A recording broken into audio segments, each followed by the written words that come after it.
भगवान ये बताइए कि आपका सबसे प्रिय कौन है? आपके हृदय में कौन वास करता है? कौन है जो जिससे आप बेइंतहा प्रेम करते हैं, स्नेह करते हैं? तो भगवान मुस्कुराए और उन्होंने पृथ्वी की ओर देखा और वहां इंसानों का टोला था, इंसानों की बस्ती थी। कोई किसी काम में लगा हुआ था, कोई लकड़ी काट रहा था, कोई खेती कर रहा था, कोई अपने हिसाब का जो उस वक्त काम था वो कर रहा था, कोई महिला खाना बना रही थी। तो प्रभु मुस्कुराए और उन्होंने कहा कि ये मेरे दिल में वास करते हैं, इनसे मुझे बड़ा स्नेह है। तो नारद जी को बड़ा गुस्सा आया। तो उन्होंने कहा कि आप मनुष्य की बात कर रहे हैं?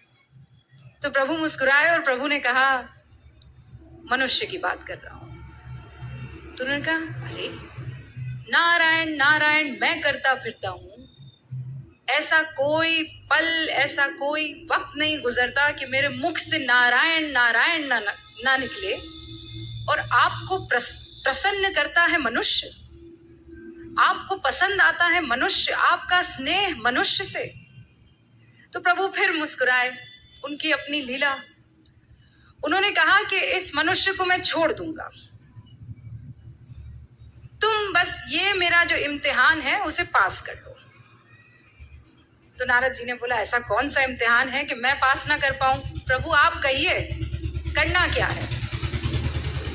तो प्रभु ने दिया और प्रभु ने कहा कि अब इसे तुम तीनों लोकों में लेकर घूमो, पर ध्यान रहे एक बूंद दूध की नीचे ना गिरने पाए। तो देव ऋषि ने कहा कि अरे ये क्या बड़ी बात हो गई, ये तो मैं चुटकियों में कर दूंगा। तो उन्होंने कहा फिर मिलते हैं। और नारद मुनि जी कटोरा थामे, दूध से भरा लबालब, तीनों लोकों का भ्रमण करके आ गए। प्रभु के सामने पहुंचे, प्रभु मुस्कुराए, कहा लौट आए? तो नारद जी ने तानी हुई भुओं के साथ कहा प्रभु लौट आया, एक भी बूंद ना गिरी। तो उन्होंने कहा ना, एक भी बूंद किसी लोक में ना गिरी। तो बहुत ही गजब हो गया, इस बीच तुम मेरा नाम लेना कैसे भूल गए? तो उन्होंने माथा पकड़ा, उन्होंने कहा प्रभु ये तो बड़ी गलती हो गई, मैं सोच रहा था कि दूध ना गिरने पाए, मेरा तो सारा ध्यान दूध के कटोरे पर था, नारायण तो मुख से निकला नहीं। तो प्रभु फिर मुस्कुराए और प्रभु ने कहा इसीलिए मुझे मनुष्य पसंद है, वो जिंदगी की हर तकलीफ से जूझता रहता है, वो हर मुश्किल से हर रोज गुजरता है, उसकी जिंदगी के कटोरे में परेशानियों का दूध लबालब है, लेकिन फिर भी वो मेरा नाम लेना नहीं भूलता है।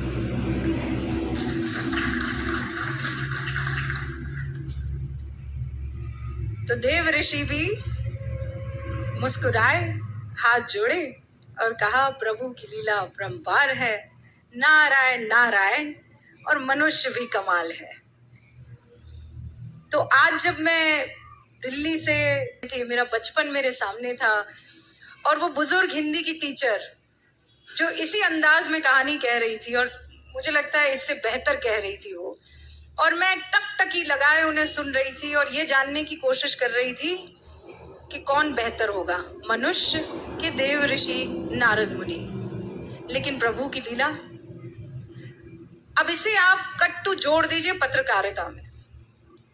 हाँ, हमें करप्शन उजागर करना है, देश की नीतियों पर, तमाम तरीके की राजनीति पर, हर तरीके की कवरेज करनी है, क्राइम भी हो रहा है, महिलाओं के उत्थान की बात करनी है, समाज के कल्याण की बात करनी है। तो ये कटोरे में दूध है, लेकिन क्या इस बीच मैं इस धरा के कल्याण को भूल जाऊंगी? वो भी मुझे ध्यान रखना है। और एक पत्रकारिता का उसूल हमें सिखाया गया था, सत्यम शिवम सुंदरम। लेकिन सत्य